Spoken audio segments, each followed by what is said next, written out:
Look, with me, Mubin Azar, at just 12 years old, Reggie Nelson found himself in the wrong crowd, in trouble, and in a police cell. And I was sitting there thinking,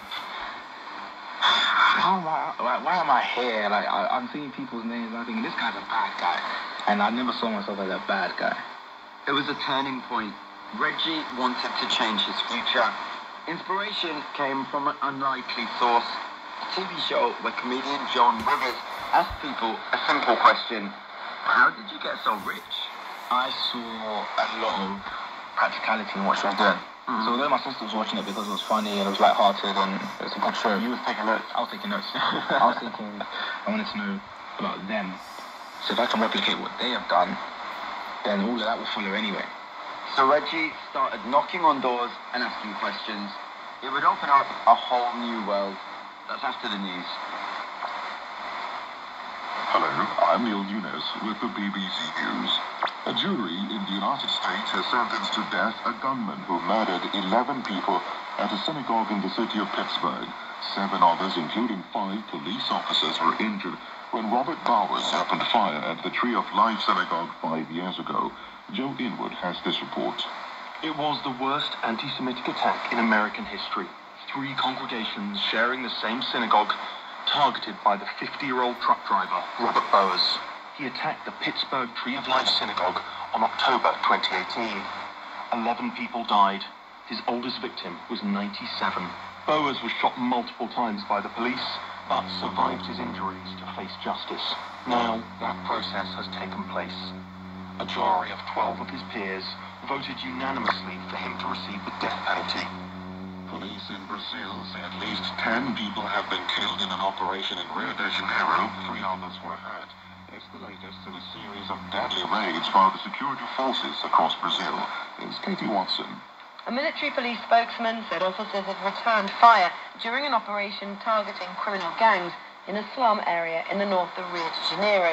Last week, 14 people were killed in São Paulo state and 19 in the northeastern state of Bahia. Operations tackling drug crime often lead to fatalities and accusations that the authorities are poorly trained and trigger-happy. But it's a complicated picture in a country with a high level of gun violence, with there are increasing calls to look into human rights abuses committed by the police. The Kenyan government has ordered the cryptocurrency company WorldCoin to stop signing up new users due to concerns over privacy. Thousands of people have been queuing up to register with the firm, which was set up by the American businessman Sam Altman. In exchange for having their eyeballs scanned, WorldCoin is offering around $50 worth of tokens. Scientists say a prehistoric whale discovered in Peru could be the heaviest animal ever to have existed on the planet. Called Perusitus colossus, the ancient whale that tipped the scales at close to 200 tons. Only some of the very biggest blue whale specimens might have rivaled its heft. Jonathan Amos has more in this report. Just 18 bones from this marine mammal were found in the desert of southern Peru. Even though they're 39 million years old, it's obvious they're oversized and extremely dense. Adaptations that would have given this large whale the neutral buoyancy needed to forage in shallow waters. Because the remains are limited, the researchers had to use models to gauge the living size of Peru's otters. And when they do that, they find its bone mass alone would have been 2 to 3 times that of an average blue whale. Jonathan Amos reporting. This is the World News from the BBC. The number of people killed in a suicide blast in Pakistan's northwestern region on Sunday has risen to 63. More than 120 people were hurt in the blast at a rally of an Islamist party in the province of Khyber Pakhtunkhwa. The incident has raised security concerns for political parties ahead of a general election due later this year. The Pope has said that the anguished cries of children who are sexually abused by priests must be heard. He was speaking in Portugal, where a recent report found there had been thousands of cases of abuse dating back to the 1950s, and that the Catholic Church had systematically covered these up. Pope Francis acknowledged this meant many people now viewed the Church with disappointment and anger. Sometimes on our ecclesiastical journey we can experience some weariness. It is often accentuated by the disappointment or anger that some have in relation to the Church.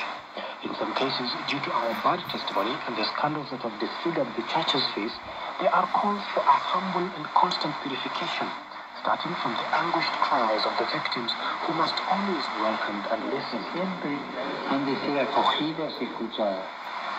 The Tunisian singer who was hailed as the voice of the country's uprising in 2011 has had a forthcoming show cancelled after performing in the Israeli-occupied West Bank.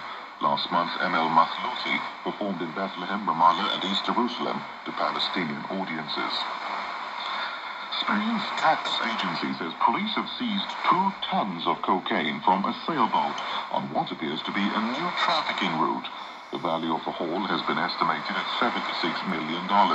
The relatively small vessel was intercepted off the northern coast of Spain, and the authorities described it as an exceptional location. BBC World News.